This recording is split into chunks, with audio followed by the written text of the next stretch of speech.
back to the show, everybody. Hope everyone had a fantastic Christmas and New Year. And we're starting off 2022, unfortunately, on a bit of a gloomy downside of things for Liverpool fans. But I hope everyone is well, and there's a lot to talk about, especially with today's game of Liverpool versus Chelsea. Man City extending their lead at the top of the table by beating a very spirited Arsenal team 2-1.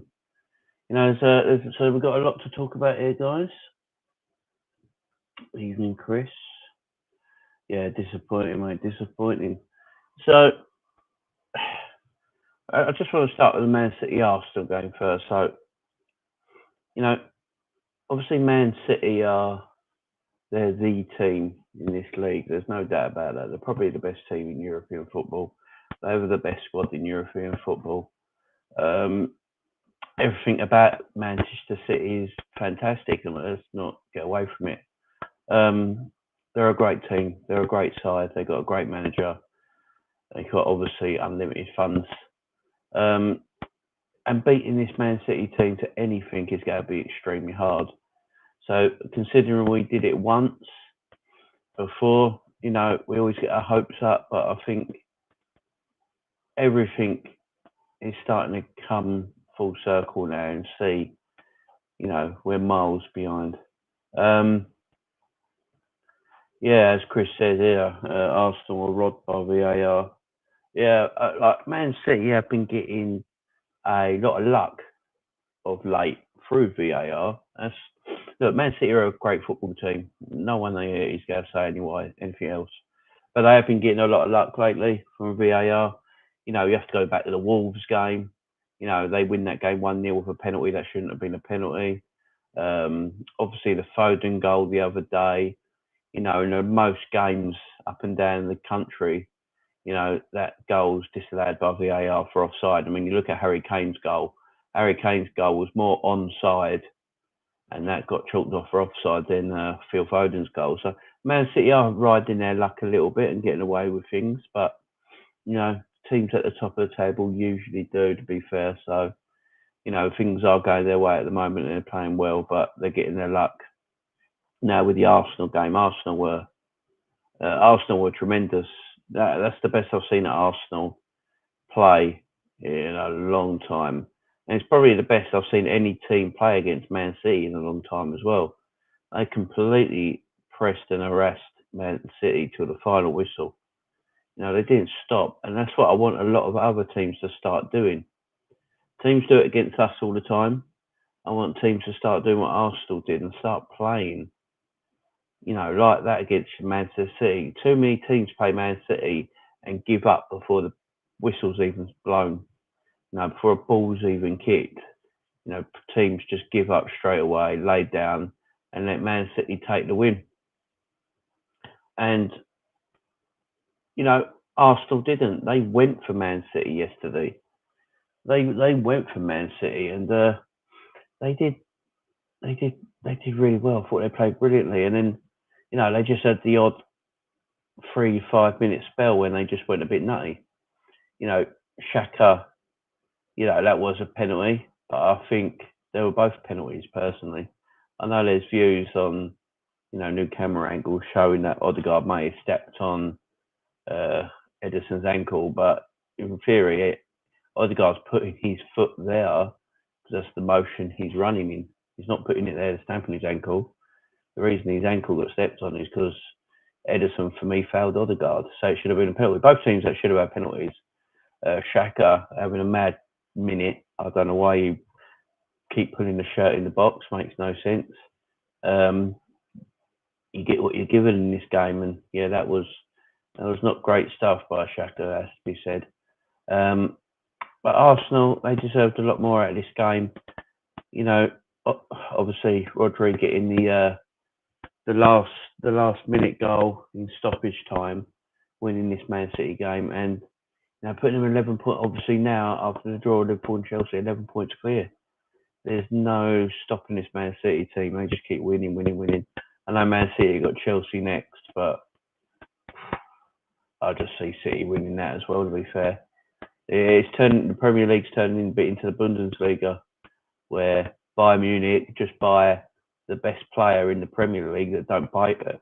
Bayern Munich in Germany, they buy the best player in the league that don't play for Bayern Munich every single season. And Man City do the same. You know, this year they bought Jack Grealish for 100 million. He was the best player in the league. It probably weren't the top four in one of the top four clubs.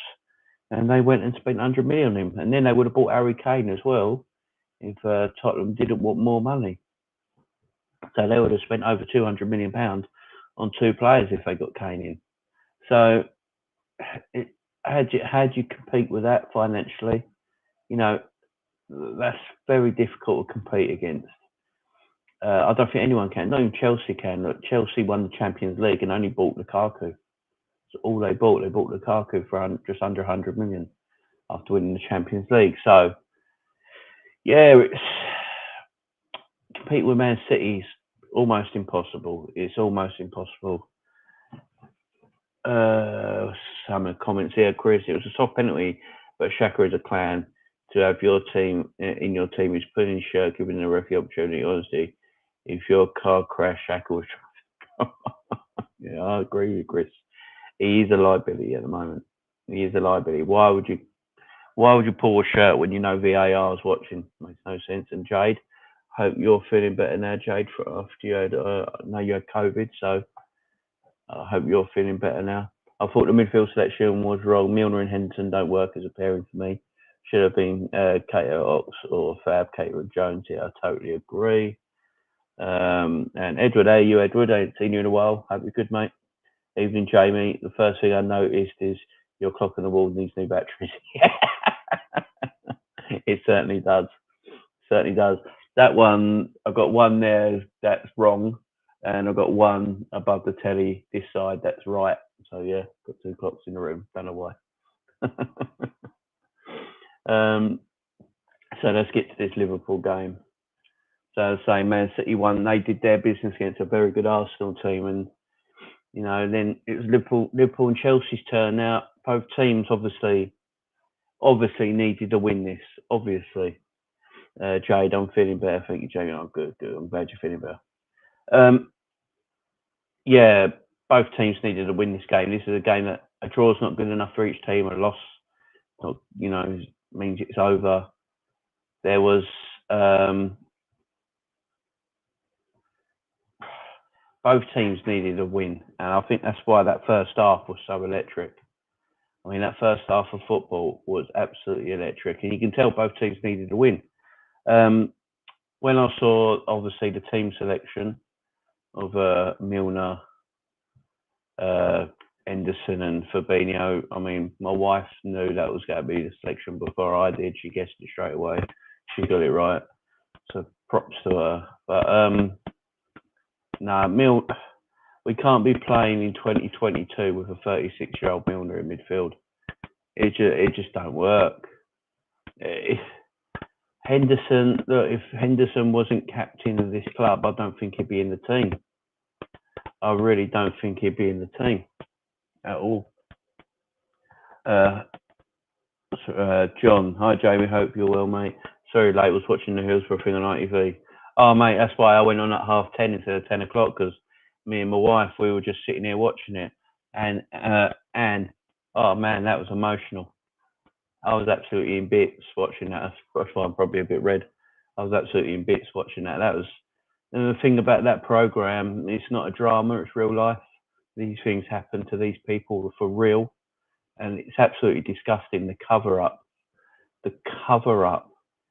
by the police, by the Tory government, by Margaret Thatcher, by everyone involved, the Sun newspaper, everyone involved. It was disgusting. It's absolute. It was hard to watch. It was proper hard to watch.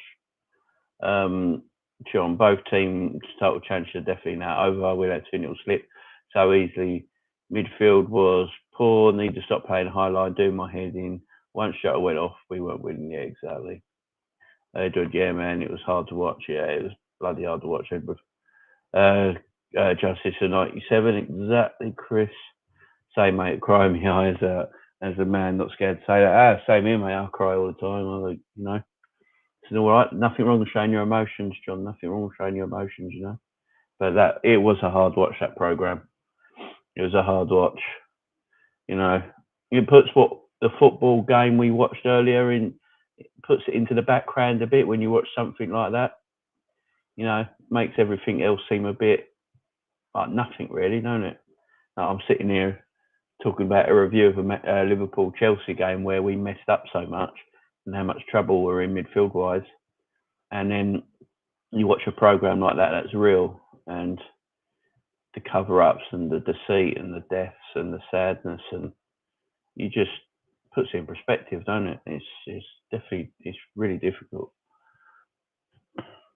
I'm looking forward to watching all of them. I think they're on till Wednesday, and I might actually do a review of the show after it's all done. I might actually do a review of the show. If you like guys like the sound of that, I might actually do a review of the Anne show. So let me know if you like the sound of that, guys. Chris, honestly, I'd rather shut my private parts in a door than listen to the silly Liverpool fans who still think we're in a title race. Chris. John does make gaming fuck all really like. Yeah, exactly, fella, exactly. Good night, guys. Sammy, Sammy, how are you, mate? We love that, mate. Yeah. All right, Peter, we're up for it. I'll do a review of this TV show because look, we're all Liverpool. Most of us here are Liverpool fans, and this obviously hits close to home for all of us. I mean, anything we wear Liverpool has got Justice the 96 on it, and everything's embedded into our club. So, it's all and it's a program that needs to be made for people that don't realise what happened. So if you want me to do a review of that, guys, I definitely will. I don't mind. Be something good to talk about, something different to talk about. So John, if you're up for that, guys, if you're up for that, I'll give it a review. Sammy, no Vinny, no party, my bro. Bro, we lost a day to Cafe. Oh yeah, I saw that Vinicius Junior was out. He's got COVID, hasn't he? I think. Is that true? I think he's got COVID. I mean, it don't really matter, Sammy. Real Madrid are going to walk that league anyway. So I think you're all right. Yeah, that'd be class. Yeah, Chris, all right, mate. I'll do a review on it then. No worries. So I think it finishes Wednesday, and what I'll do a review. I'll do a review on it either on Thursday or Friday because we've got the Arsenal game on Thursday, haven't we? So I'll probably do a review on it on Friday. So keep an eye on that, guys. In I'll do a review for it then. Yeah, Sammy says COVID for Vinicius Junior. If you don't know Sammy, guys, he's a big Real Madrid fan, but he's a big supporter of the channel. He's a good bloke. John, it shows that needs to be made, and all the same time, it shouldn't need to be made at the same time. If you get one, yeah. Well, there's people that aren't Liverpool fans who think it was Liverpool fans' fault still, don't they? Things like this, it just needs to be told that, these scummy police officers and the Tory government and Margaret Thatcher and all that, and the Sun newspaper, that we shouldn't say the word to these people, but they completely covered everything up, and it took 30 years for these people to get their justice. And obviously Anne Williams died 2 years before the verdict, didn't she? So she never got to hear it herself, but she fought the cause harder than anyone. And it's because of this woman, the real Iron Lady, not Margaret Thatcher. The real Iron Lady was Anne Williams. I think everyone should remember that. Jamie, you need to go strong versus Arsenal, bro. Try and get some cups. Yes, we are going to go strong. I was born in 99, which was why... I was born in 1999, which was way after it happened, but my dad told me about it, yeah. I mean, I was born in 1981. So, yeah, I started supporting Liverpool with my dad when I was about 9 or 10. So, yeah, that's when I was a fan of the club. So I sort of remember it. So I saw it on telly and all that, but I didn't really absorb it in because I was only like 8 or 9 years old at the time. But you know, as you get older and you go through life, you know what happened. But it's heartbreaking, isn't it? Absolutely heartbreaking. But let's get to this game, guys. We could talk about this any pro. I don't mind what we talk about, guys, because this Liverpool Chelsea game really pissed me off. John was born in '89. God, I'm an old bastard, ain't I? Yeah, this Liverpool Chelsea game, guys. It was just, I say, when we saw that midfield three, I was like, there's no protection there, zero protection. And how the hell is that go to? There's no legs. As I've said, Milner's 36, going to be 36 on Tuesday apparently. Henderson's 30, but he don't look like he's motivated like he was last season. And you know, Fabinho is dirt slow at the moment. Everything he does is really slow. Even when he goes into tackles or challenge for the ball, anything. It was just, it's just slow at everything at this moment in time. And yeah, there's no legs in that midfield. I know people don't really like Ox or Keita, and you might not think they're good enough and stuff like that, but they're younger and they've got more legs than Hendo and Milner. Now, I think one of my first videos I did on my channel actually was the Jordan Henderson contract situation from last year. And I remember a lot of Liverpool fans were upset with FSG that they weren't going to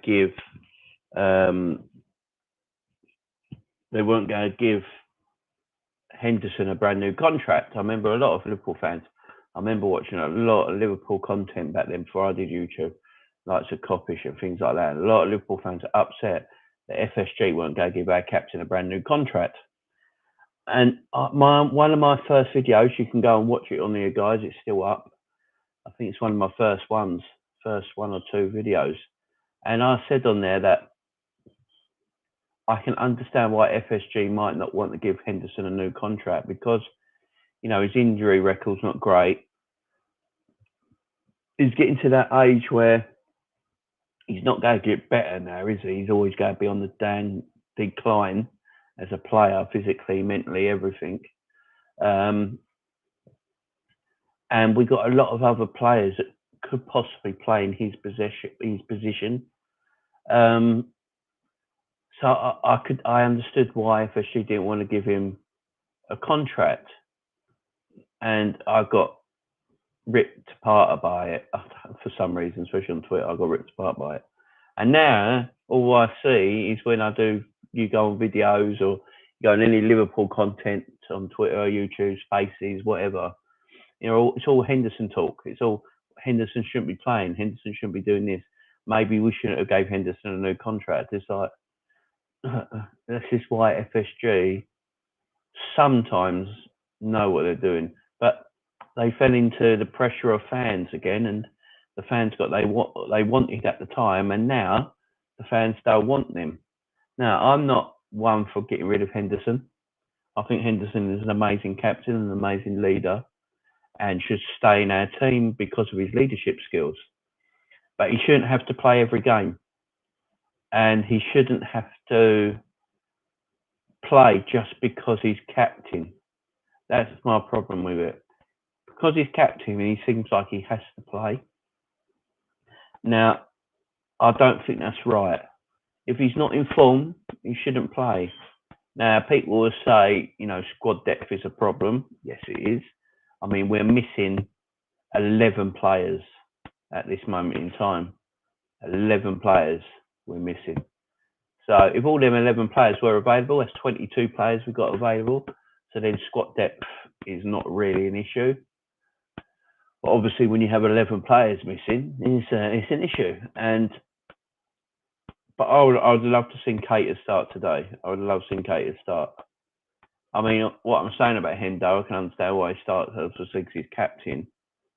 But after that first 45 minutes, I'm surprised Hendo and Milner came back on the pitch. I really am. let's get some of the good points of the game. So obviously Mane gets a lot of stick. Mane's been getting a lot of stick. I'll give Mane stick. I mean, he's a forward at the end of the day, and a forward hasn't got hasn't scored a goal in 9 games or created a goal in 9 games. He's a worry. At the end of the day, any forward, don't care what forward you are in the world, you could be the best forward in the world.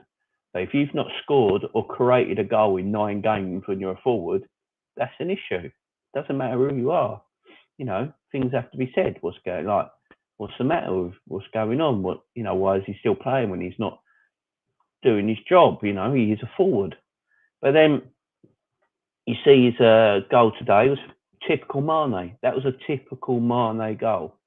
The control, the touch, going around the keeper. That was a typical Mane goal. And he started the game really well, but obviously Mane, he drifted out of the game a little bit. And obviously there's talk about should have Mane got sent off with the elbow. Now, me and John were talking about this earlier on the 1892 podcast over there, and like it's probably not a red, but it's borderline. He didn't go with enough force. It was more forearm and wrist, and he jumps in the air with his arm there. He doesn't actually go, like that with force. He's like that, and yeah, the way football's played now and the way VR makes up the rules and the way everything goes on, I'm surprised it wasn't a red. But it's definitely borderline. I think it's a yellow. It's borderline. I don't even think it was the worst. I mean, then you had Mount kicking out. I can't remember who it was on there. It was Simicast, wasn't it? Mount kicking out on Simicast. Didn't even go to VAR. And then you obviously had Pulisic's, he tackled, but he followed through with both feet up. They weren't off the floor. They were up, studs showing. That was quite a dangerous tackle. And then obviously you had Mount sort of arm into Conte's face. So, yeah, that there could be talk about maybe that was a red, maybe that was a yellow. There's a few talking points of reds and yellows in that game, but I think it sort of evened itself out. For both teams. So you just get on with it then, don't you? Before I go on, let me just get some of your comments. John, any other day a point away is a good point. Yeah, exactly. If we weren't 11 points behind Man City, a point to Chelsea is a good result usually. But because the problem chasing Man City, it turned into a bad result. Sammy Kovacic and Conte, a serious double pivot. Yeah, they're a great double pivot. Legs all over the shot. And Chris, anyway, let's try and win the Carabao Cup, FA Cup, and Champions League. Not saying we're going to win all three. My aim to start the season was the title challenge and win the trophy. My aim now to finish second and at least one trophy. Yeah, I agree with that. We have got to win a trophy. Look, we're in the League Cup semi-final. We have to go for it. I can't lose to Arsenal. Arsenal fans are the worst fans in the world. Can you imagine losing to Arsenal? You won't hear the bloody end of it. So hopefully that game we get through, get to a final. Finals in February. We'll have a full team back by the final. We've got Shrewsbury in the FA Cup third round. We got in towards the end of February, we've got Champions League again with Inter Milan. We'll have a full team back for that then. Yeah, there's a lot of upside to this season still. It's just the league being 11 points off Man City in January is quite depressing. It's just hard to pick yourself back up a little bit. John says, yeah, I remember watching that one. Chris, I'll still be happy if we at least win at least one trophy. Liverpool about winning trophies. Ideally, trophy. Yeah, exactly. We need to win trophies. You're correct. Let's get through these comments quickly, guys. Thiago is badly needed. He's a better version of Kovacic. Yeah, we do miss Thiago, but the Thiago thing started to be a problem. I'm going to talk about that in a bit. John, this is what I don't like about Twitter. You have an opinion on someone, people don't agree with you, and all of a sudden, and they all go at you for some reason. Oh, I know. Twitter's a shit place to be sometimes. I need Twitter, obviously, to it links in with what I'm doing on YouTube. But if I weren't doing that, I don't think I'd have Twitter. It's just an horrible place sometimes. Chris Kelleher, Trent, Simicast, my main standout today, personally. Yeah, I think Kelleher had a brilliant game. He obviously had no chance with any of the goals. But overall, I think he was solid. He was sort of like a mini Allison, wasn't he? He started to look a bit like Allison, and things he does is Allison-like. I like Kelleher. I think he's a good number 2. Sammy Pulisic had a chance like Mane in the last few minutes. Yeah, he did. Definitely not a red for me, John. That's what I want from Mane to get the goal before I constructive criticism him for missing versus Leicester, which you should constructive criticise him for. Yeah, exactly. That miss from Mane against Leicester was terrible, and we had a right to say, Mane. I don't know what it is about Sadio Mane, but for some reason he's the only player in our forward line that you're not allowed to criticise. I don't know what it is. That was a red. I think it means a Pulisic one. That also could have been a red. Chris, we're not allowed to constructively criticise our own players because some certain snowflake Liverpool fans will throw toys at the pram and never go at you. Yeah, I sort of agree with that. Think me and Jamie probably hurt Arsenal more than anyone. Yeah. I get you. I agree, man. I've been off Twitter for a month now. Yeah, it's not the greatest place to be. More important than everyone, big shout out to the cat. Yes, the cat, Scampy, sitting in his rightful place. But yeah, so Milner shouldn't have played this game. I don't understand why Keita didn't start this game. Keita is going to the African Cup of Nations, yeah? Straight after this, he's off to AFCON. So you've got him there. Use him. What's the point of bringing him on the sub? Start him from the outset. It just shows that Klopp has zero faith in Naby Keita when Milner's fit. This is starting to become a little bit of a problem. Thiago, who I love, I think Thiago is our best midfielder. When he's fully fit, Thiago is our most gifted midfielder. The problem is Thiago's fitness is an issue. Look, he was in isolation for COVID. How did he get injured? That's what I want to know. He was in isolation for 7 days.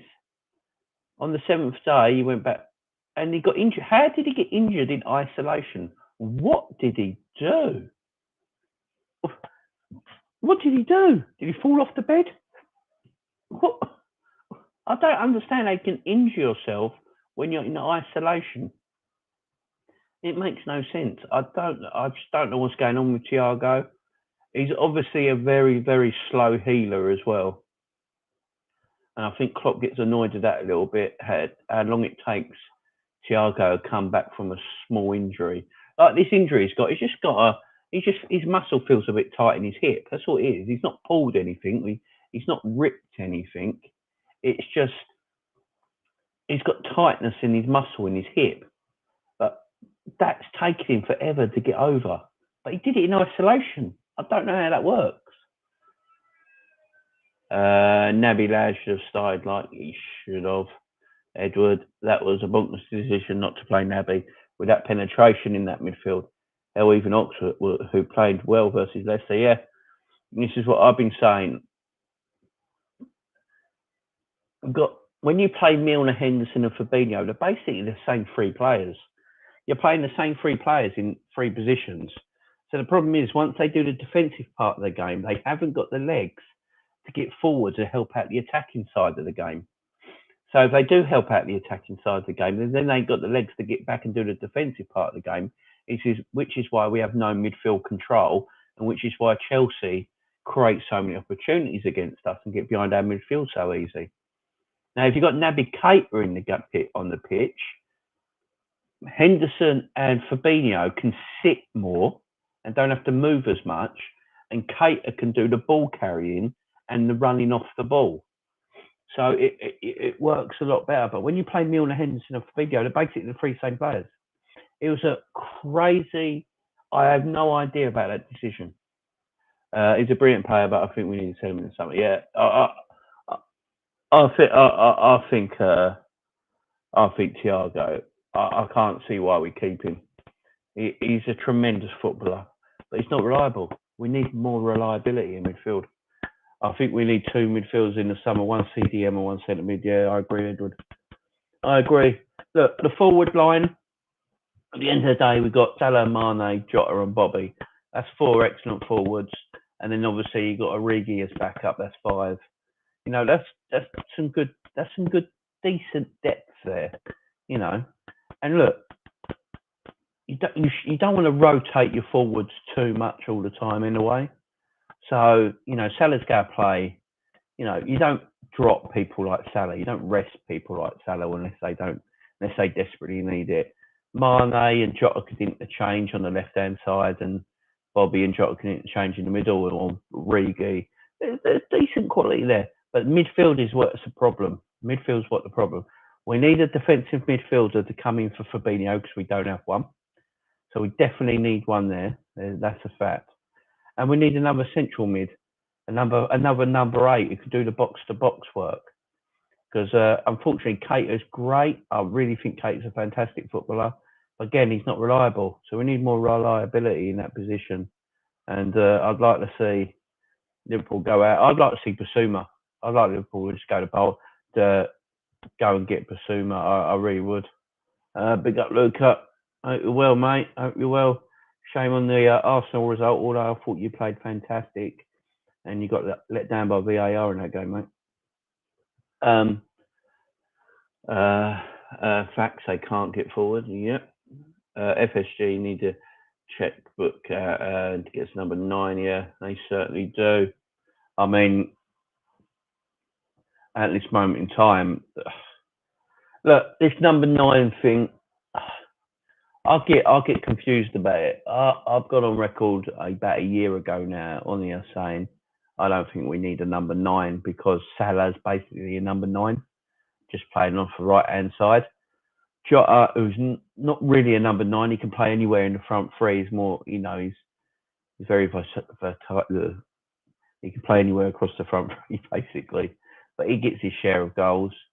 But yeah, if you get that killer number 9 who just sits in the box, like a Cavani, I'm surprised we didn't go somewhere. I'm surprised we didn't go for someone like a Cavani before he went to Man United, because he's lethal. You get him in and around the box, even at his age. Just sit him in and around the box. He doesn't have to do much, because Salah and Mane and Jota and Bobby would do all the pressing. And you have someone like a Cavani sitting in the box.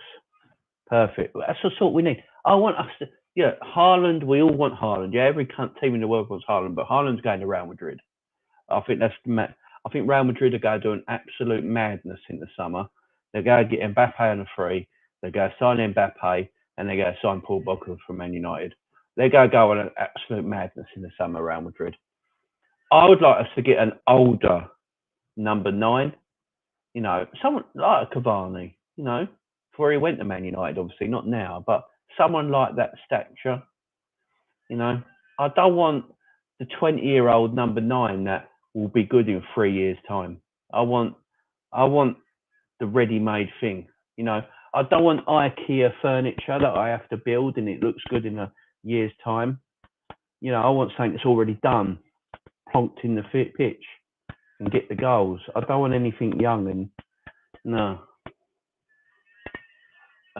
Edward, Basuma would be great. And I'd offer Dortmund 60 million plus Naby for Bellingham.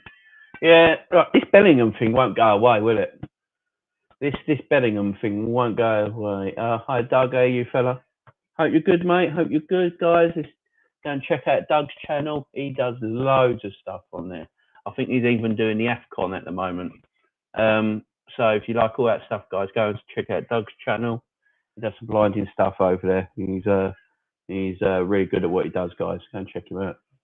I hope you're well, Doug. Hope you're well. I know you're getting married this year, my man. So congratulations to you, fella. Congratulations to you. It's going to be a good 2022 for you, fella. John, by number 9, I mean someone that can just score goals. Yeah, that's what I'm on about. An older number 9. I want a ready-made player. Someone in Europe, Oh, who's that geez? Oh, I can't remember his name now. Who's that? That striker at Villarreal. Oh, I think he's really. I can't remember his name, but he'd be perfect. Someone like him. Can't remember his name. It's a tip of my tongue. Doug will probably know. Um, Raul Jimenez would be perfect. Look, Raul Jimenez is Bobby Firmino, just gets more goals. Um, that's it, Edward Moreno. I like Moreno. I think he would bag goals for us. I think he would bag goals for us. And I don't think he'd be that expensive. Don't know if he's got a buyout clause. I know a lot of Spanish teams do big buyout clauses, but I don't know if he's got one, but I don't think it'd be that expensive. Um, Raul Jimenez. I would love Raul Jimenez. I'm just not sure right now. You know, after his injury, you know, he hasn't looked the same, which is fair enough. I mean, he broke his skull for goodness sake.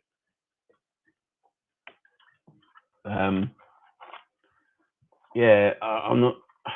If this was before the injury, I'll be all over him. But yeah, I get what you mean. Yeah, Jeremy Moreno. Hi, how do you, Christopher? How are you, fella? He's a good player, Moreno. That is. Yeah, I like him. I think he'd bag goals for us. I really would. He's a he's more of that more clinical number 9, and someone like him sitting there and say that any number 9 we get won't have to do a lot of pressing because Mane and Salah will do that. Jota will do that. The midfield will do that if you play the right midfield. Will do that. So the number 9, whatever number 9 we get, won't have to do a press. This is why I'm on about it. Not we don't need because Salah is basically a number 9 from the right hand side. The goals he gets are as many goals as any number 9 in world football gets. So we don't need that. We just need a number 9 that sit there, will score goals with a chance. Because I love Jota, but sometimes Jota just puts his head down and smashes the ball. Where I'd rather have a number 9 who just knows how to finish. You know, just knows how to finish. Someone like Moreno would be perfect for me. I think would be absolutely perfect. But scoring wasn't our problem in this game, was it? I mean, we were 2-0 up. Obviously, Mane got his first goal. Very Mane-like goal. Great to see he can get it. It shuts everyone up. He says he's dead and over the hill and all this nonsense. I mean, he's got 10 goals this season now. I mean, how can you say he's over the hill when he's got 10 goals this season? It's nonsense. Very Mane-like goal, as I say. Drifted out of the game a little bit. Obviously, there's a thing that should he have been sent off, as we've spoke about already. We all think it was a yellow, but borderline. And then, you know, Chelsea don't stop. We get a lot of luck because Chelsea are wasting their opportunities. You know, Chelsea are wasting a lot of their opportunities, but they're the better football team. They've got control of the midfield. Their midfield control's far better than ours. They've got good link from defence to attacking their midfield where we haven't. We're just getting overrun in midfield.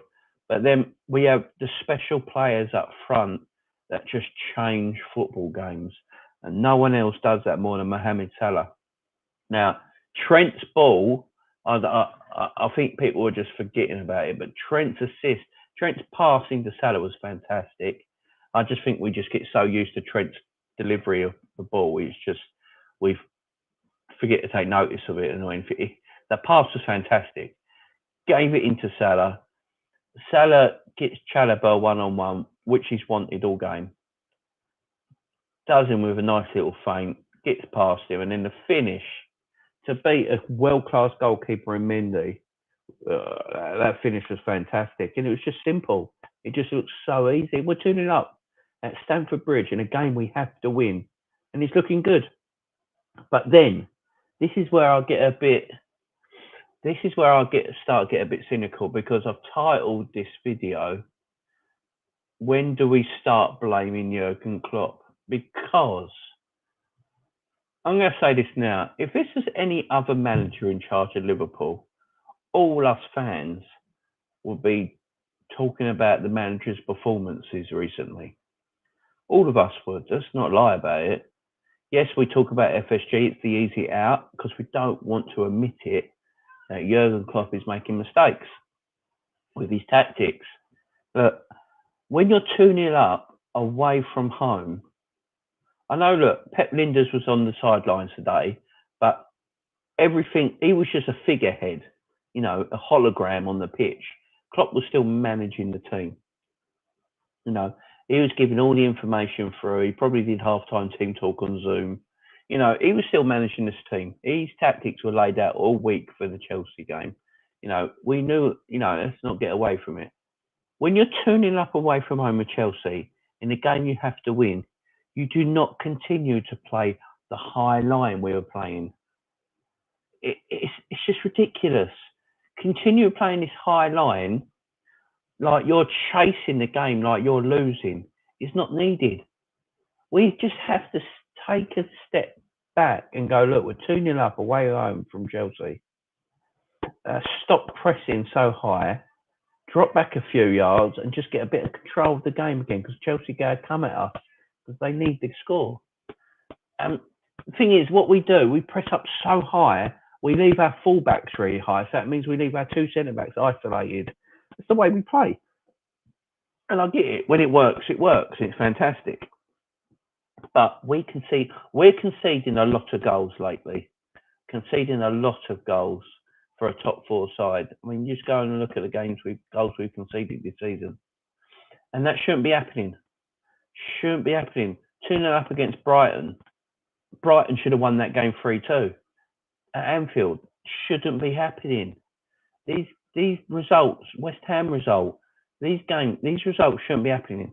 Yes, we can blame FSG for lack of finances and building the squad. I agree. They haven't built enough. I do agree, and we do need players. But at the same time, we sort of do have to look at Klopp and say, look, why are you still playing these high lines? Why are you still picking certain players? Yes, Klopp's got huge favouritism. He has got favouritism. He admits that. Players play.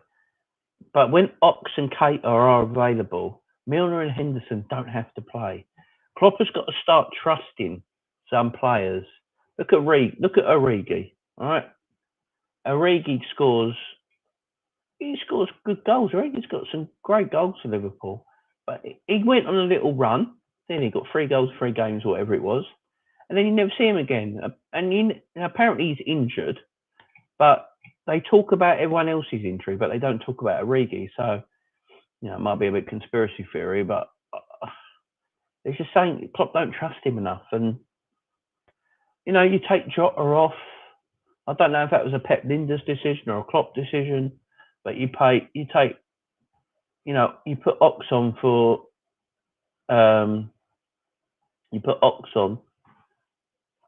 Jota. It made no sense. It made no sense. Hi, fellow. How are you? I'm good, mate. I hope you're good. Yeah, it made 0 sense to me. Absolutely 0 sense. So, and obviously Chelsea get themselves back in the game. Pulisic was a threat in behind all match. And he gets his goal. Virgil on the second goal. I don't know what Van Dijk was doing all game, to be honest. Van Dijk was super lazy. Look, I love Van Dijk. I absolutely love Van Dijk, and but there's something wrong with him at the moment. He's just going through this lazy spell, absolutely lazy spell. I've seen people today shouting out Kanate for the second goal and blaming him. Nowhere near Kanate's fault. I mean, I went on a terrace and all that, and people were blaming Kanate. I was like, did you not watch the game?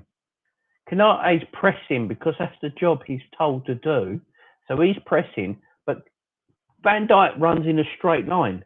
If he just goes over to the player, runs over to the player, he blocks the shot. He completely blocks the shot. But he runs in a straight line.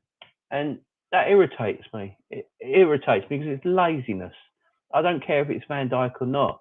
I will say it if I see it. And Van Dijk was lazy. And he's been lazy for a while. There's things that annoy me about his game at the moment, like he doesn't jump. I can't remember the last time I saw Van Dijk jump for a header.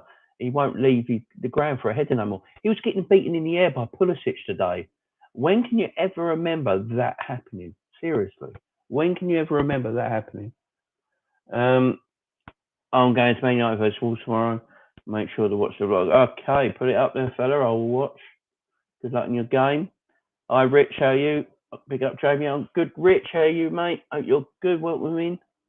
But yeah, I will look at. People like to not blame. But with our fan base, with our fan base, a lot of fans don't want to blame certain players because they don't want to give them criticism because they're like fan favourites or the best of this and the best of that. But I think that needs to stop. That second goal was Van Dijk. Yeah, he's running towards the goalkeeper. There's no player there. The danger zone is Pulisic with the ball, and if he runs towards Pulisic don't get the shot in. But Van Dijk just jogs to the goalkeeper. He does nothing, and everyone's blaming Kanate, and I don't get it. Kanate's pressing the ball. He just got beaten by Kante, who was quicker. You know, it irritates me. It just because it's Van Dijk, he's allowed to be criticised, guys. Van Dijk was to blame, but you know he's been off for 10 months. This year was always going to be hard for him. I don't think he trusts his body because he's not jumping off his right foot at the moment. He's getting beaten in the air by midgets, and you know it's just ain't not quite right about him at the moment. But he's got an aura, ain't he, Van Dijk? He's got an aura. So when he's in the team, you know, the opposition, they don't really like going near him because he's Van Dijk. But there is a few issues there at the moment. Van Dijk's not right at the moment, but get better. But he just needs to be criticised when he's crap. Definitely his mistake, Jamie. Yeah, exactly. It's just, and Hendo for the first goal. So Hendo's pointing to everyone where the danger's going to be in the cover, and then he just stands there like a lemon. So he's pointing to Trent, and Trent's like, I'm on the halfway line. You know, I'm pressing like I'm meant to be. You're my defensive cover. You're meant to come in behind me so I don't get counter-attacked on. Henderson's just pointing. Follow your fucking finger. If you're pointing over there, follow it, you prick. You know, all this sitting there and then puts his arms up. Oh, what did everyone do? It's your fault. I get sick and tired of it. Hendo is a great captain and leader for this club, and he's been an amazing servant, an absolutely amazing servant for this club. Captain that finally won the Premier League, won the Champions League. But his form at the moment is not good. He shouldn't be in the team for me at this moment in time. He'd probably play against Arsenal. I mean, against Arsenal, I'd go Jones, Ox, Fabinho, personally. Put some more legs in there. Get some youth in there. John, I'll get his captain, but if pointing me on telling him to fuck off, like, and asking why he's not going. Yeah, exactly. But I think Endo's just got so much respect in the team. No one says it.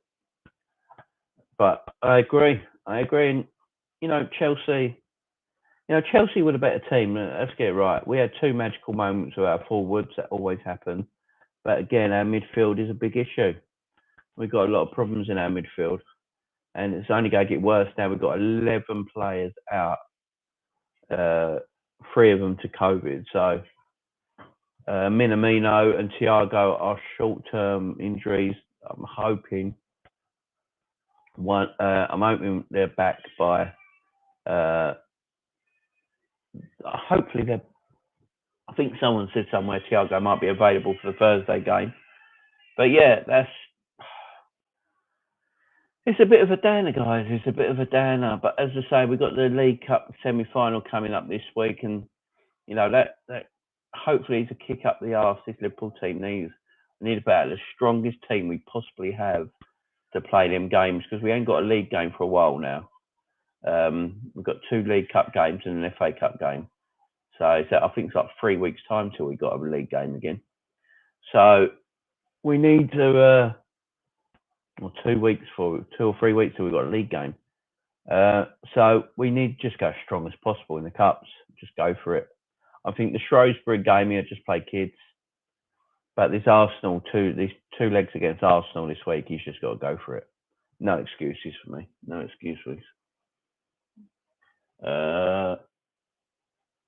Should we ask for this game to be called off for me, or no? Just wondering what you think, mate. If you call the Arsenal game off because of injuries and COVID, I think they will just give Arsenal a bye into the final. Because there's no time to play these cup replays. Because of the scheduling, because of Arsenal scheduling, Liverpool scheduling, we've got Champions League coming up. We've still got to play Leeds in our game in hand. I think they just put Arsenal through into the final. So no, I think we should just play it. Edward, Arsenal's going to be a hard game. It's going to be a hard game, especially if they play like they did against Man City. We're going to get battered. But I mean, the midfield has got to be, for me, it's got to be Curtis Jones, Ox, and Fabinho. That's the midfield I'd play. I'd rather Henderson and Milner. Come on to shore the game up instead of starting because of their experience. So I'd rather that. I'd rather play the younger guys, get Ox, Curtis on with their legs. They're quick. They can get up and down the pitch. Get them on, and then bring on Hendo and Milner later in the game to see the game out. That should be the way that should be how they're positioned in the team now for me. It's just the forward line. I don't know who's going to be available. Jota's the only one available at the moment. Bobby, Allison, and Matip will be in their 6th day of isolation. So they won't be able to play. They can come out after 7 days, I believe. So after 7 days, they can come. So they're just going to miss that. So they'll be back for the second leg. But yeah, it's going to be a difficult one. Sorry, I meant today's game. No, I don't think you can because we had too many players available. I think the Premier League's new rules is if you've got 13 players and 2 goalkeepers or something like that, you can put out a team. So, yeah, I don't know if games will get that much postponed now. I mean, Chelsea have got Tottenham have got to play 3 games in hand, so Man United. So the race for 4th place is going to be fun. Look, we're going to get top 4 easy. There's no doubt about that. We're going to be in them top 3 positions, but it's just such a downer. If we won today, I think we're all a bit, got a game in hand. We won today. We win our game round, then we're only 6 points behind Man City. That's catchable. Considering we still got to play Man City again. Man City will drop points this season still. We're only in January. We've got 4 months to go this season. They will drop points still. So, that's catchable. But we win our game in hand. What are we, 11 points? Is it 11 points behind now we are? That's 10. That's 8 points. I think we're behind even if we win our game in hand. I just don't see that being catchable. That's asking 10, 7. There you go. That's the wife. 10, so we're 7. There you go. 7 points behind. That's going to be harder. I mean, 7 points. That's looking for Man City to lose 3 games. But we've got to play Man City again. And if we beat Man City, you never know. We just got to keep going. We can't give up. We can't give up. You just got to keep going because you never know in football. This Man City team are on an 11, 12 game winning streak. They got Chelsea next. Chelsea put them to the sword. Chelsea go feel like they're back in there as well. We just got to keep going, guys. You just can't give up. But I know it looks shit at the moment, but give it 2 or 3 weeks and most of this team will be back. Hopefully the COVID issues will be behind us and we can kick on. So let's not give up yet. John says the same thing. Jamie, not over yet. If anything, do it, Liverpool can. Yeah, I mean, we just got to keep going. I think we've got Brentford in our next league game. So, yeah, even, look, the 2 league games I think we've got, is it Crystal Palace and Brentford? We should, my wife says, yeah, in the background. Them two games, we should win, even without Salah and Mane, to be fair. So that's not look too doom. I know it's horrible at the moment because, it's fresh in our minds and all that, but give it.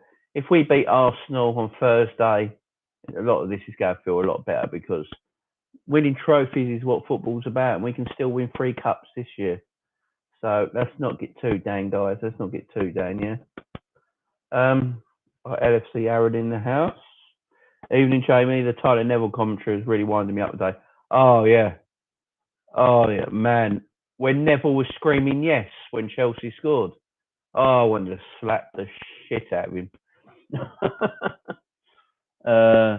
Hope you're feeling better, Jamie. Yeah, I'm feeling a little bit better now, mate. Me and my wife both got negative test results today, so if we do another one tomorrow and they're both negative, we have freedom.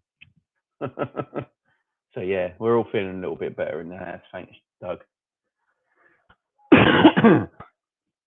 As I say that, I'll cough. But yeah, as Aaron says here, the Tyler Neville commentary. Oh my god, when Pulisic scored and Neville's like, like that? It's like, what are you doing? I know you're a mank and you hate Liverpool, but Jesus Christ! And Martin Tyler, look, Martin Tyler is he's a prick. He hates Liverpool so much, and I don't know why. I mean, when Chelsea scored, I wouldn't be surprised if he had the old Vaseline out and the trousers down. I wouldn't be surprised. When Liverpool scored, he was like, yes, Salah. Oh, that's what Salah does. He's great. He's up there with Messi. He said nice words, but with no enthusiasm, No enthusiasm. But, great goal by Salah. I don't know. Oh, man, he's so good. He's definitely up there with Messi. Look at his goal record. He said it like that. There was no enthusiasm. It's like he had to say it, But Pulisic scored. It was like, oh, what a goal by Chelsea. Oh, my God, this team. Oh, jeez. And the table was lifting. Gary Neville started levitating. Jesus Christ.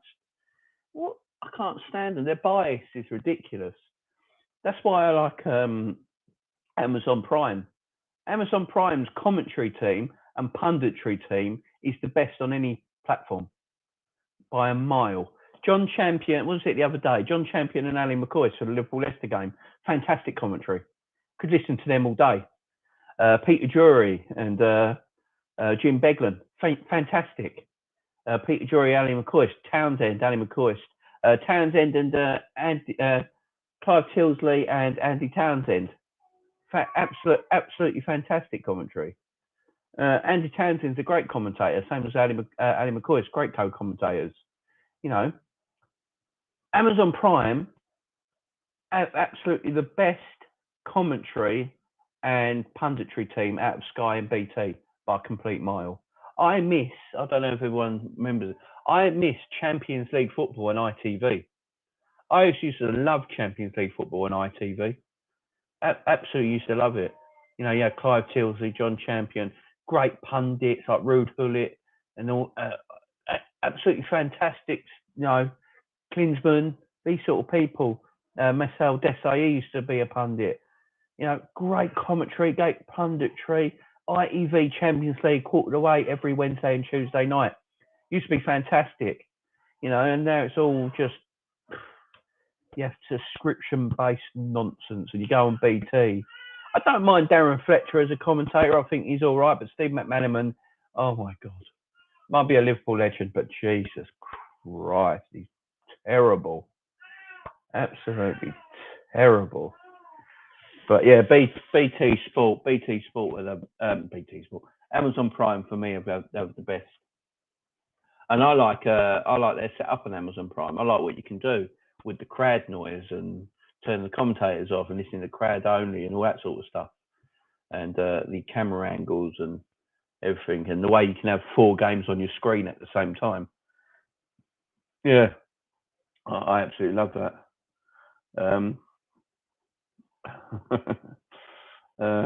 Absolutely, I hope Sky loses the right to the Premier League. I'll tell you what, I don't think Sky will ever lose the right to the Premier League, but the rumour is that BT Sports might, because DAZN, is it DAZN or DAZN or whatever? I think it's called DAZN, ain't it? DAZN are trying to buy BT Sport, and if DAZN buy BT Sport, then they go show everything on their app. So you'll have to buy the DAZN app for like $6.99 a month, and everything can be on their app. UFC, the football, everything that's shown on BT Sport.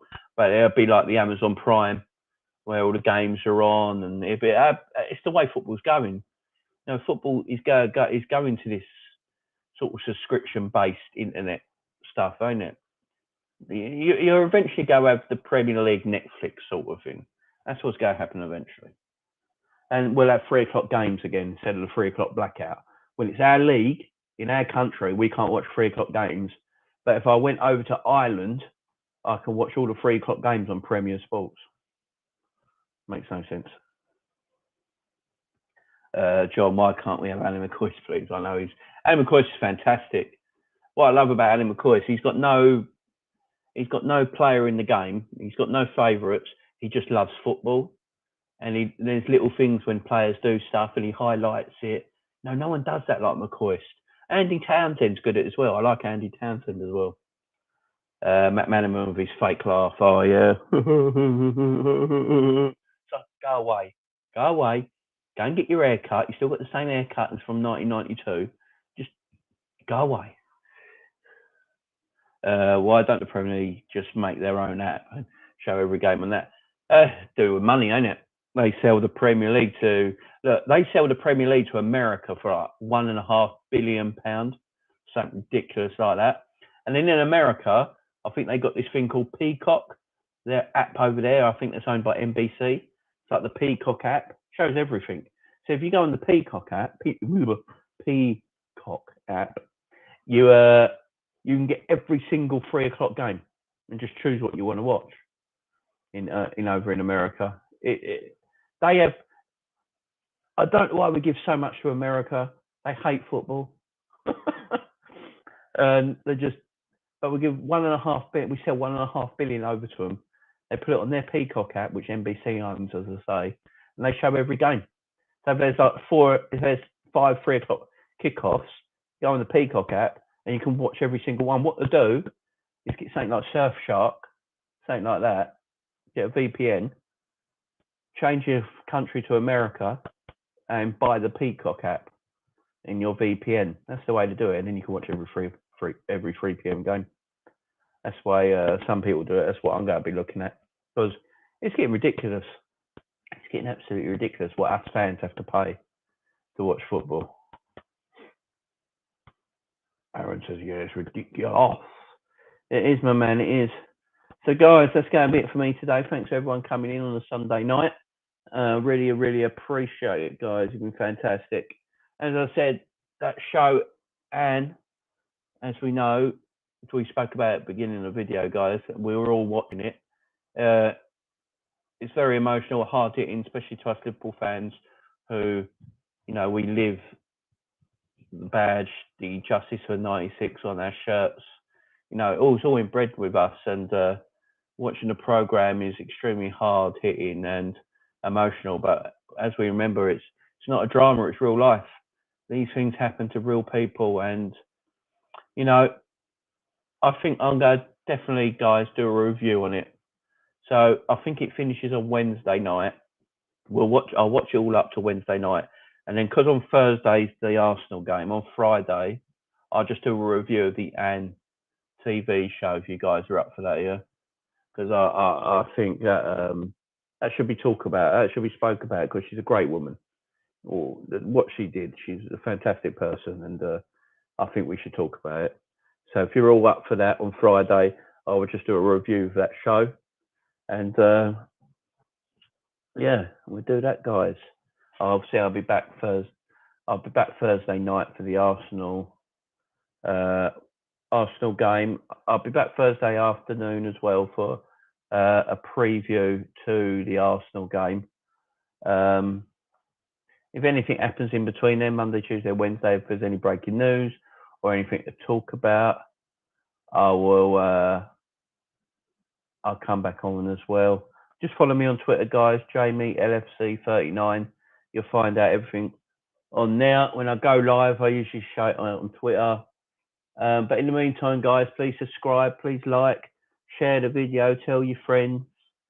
I'm trying to get up to 125 subs. I'm not far away. I'm on 121, I think, at the moment. So, yeah, building the channel nicely, guys. And that's all thanks to you guys. So I really, really appreciate it. John, justice for the 97, fuck the Tories. Yeah, exactly. Absolutely. You know, Margaret Thatcher got a state funeral. You know, what did Anne Williams get? Tells you everything right there. So, guys, I will see you again soon. Look out for me on Twitter. Again, guys, thanks for joining and have a good night.